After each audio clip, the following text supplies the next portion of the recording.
ఎప్పుడు బ్యాటిల్ చేయాలి, ఎప్పుడు యుద్ధాలు చేయాలి, ఎప్పుడు పోరాటాలు సల్పాలి. యవన బిడ్డలారా, పుస్తకాలతో బ్యాటిల్ చేయండి, వ్యాపారంతో పోరాడండి, కంపెనీ సెక్టార్లో పోరాడండి. మీరు ఏ ఉద్యోగం చేస్తున్నారో ఆ ఉద్యోగంలో మీరు విజేతలు కావాలంటే కంఫర్ట్ జోన్లో మీరు ఏది సాధించలేరు. సుఖవంతమైన వాతావరణంలో మీరు ఏది పొందుకోలేరు. జీవితంలో మీరు ఏదైనా సాధించాలన్నా, విజేతలుగా మీరు నిలవబడాలన్నా ఏది కంఫర్ట్ జోన్లో దొరకదు, పోరాటాల మధ్యలోనే దొరుకుతుంది.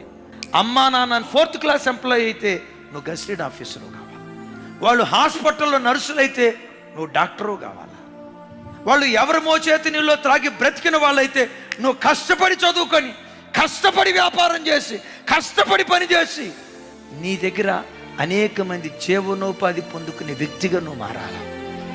ఒకప్పుడు నువ్వు ఉద్యోగాల కోసం తిరిగావా? ప్రభు